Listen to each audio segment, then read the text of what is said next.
Thank you very much to the gentleman for his remarks, but also, Madam Speaker, thank you as well. I want to rise this evening to discuss our annual budget. I mean, Congress has a number of responsibilities, but a big one is that Congress is tasked annually with developing a budget that lays out our nation's priorities in spending and lays out a budget that reflects our values. Democrats have been working to provide a fair shot for everyone to succeed by creating good-paying jobs and an opportunity for working families. And our country is in fact strongest when our economy grows from the middle out and not from the top down. But unfortunately, the fiscal year 2015 Republican budget introduced by Paul Ryan takes the opposite approach. It benefits the few at the top by showering tax breaks on millionaires and corporate special interests while shifting the burden of the federal budget to middle-class families. And once again, Mr. Ryan and Republicans have been convinced that the best way to help working families is to stop helping working families. Unfortunately, the Ryan budget resolution would actually harm families, most especially women and children. According to the Economic Policy Institute, the Ryan budget would cost jobs and slow our recovery, costing 1.1 million jobs in fiscal year 2015 and rising to about 3 million in the following year. Republicans are raising taxes on middle-class families with children by an average of at least $2,000 a year in order to cut taxes for millionaires. Now let's just take a look at that, Speaker. A recent analysis by Citizens for Tax Justice finds that under the Ryan plan, taxpayers with income exceeding $1 million in 2015 would receive an average net tax decrease of over $200,000 in that fiscal year. Now, let's balance this. Families with children would have to pay an additional $2,000, and millionaires would get the benefit of a decrease in their taxes of $200,000. $2,000 for working families and $200,000 for millionaires. Now, of course, the Ryan budget doesn't touch tax breaks for big oil and gas companies that ship jobs overseas. After all, you have to have priorities, and priorities and budgets that are a statement of values. And so it's very clear that the Ryan priorities and the Ryan budget priorities benefit millionaires.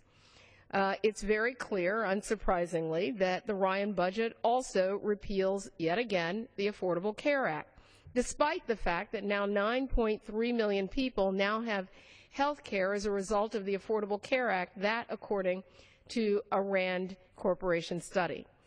Now, repealing the Affordable Care Act would allow insurance companies once again to treat a woman and being a woman as a pre-existing condition, would once again enable insurance companies to charge women more than men.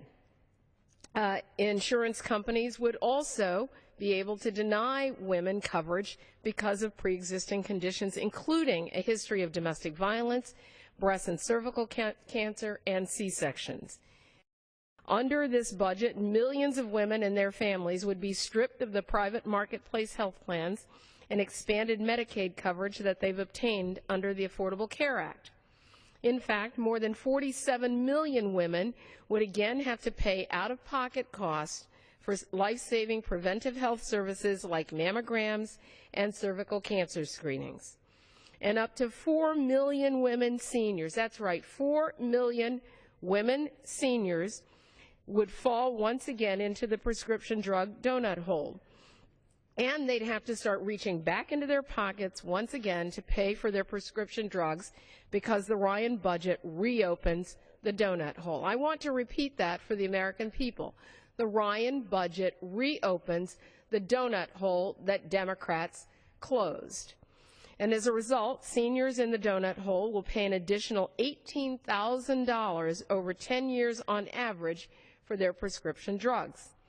Look, women make up about 55% of Medicare enrollees, and they'd suffer the most, frankly, when the Medicare guarantee is replaced under the Ryan budget with a voucher in 2024. That's right, the Ryan budget wants to change the Medicare system, take away the Medicare guarantee for 55% of the enrollees who are women, for all enrollees, with premiums for traditional Medicare going up about 50% on average. Think what that means for America's women who are seniors. Indeed, the Republican plan would drive traditional Medicare into a death spiral. It would end it as we know it. Not just that, but the Ryan budget also slashes Medicaid by $732 billion over 10 years, or nearly 25% in 2024, with the largest impact on women. And so with that, I will continue because the Ryan budget does such devastation to America's women that it bears repeating. But with that, I will yield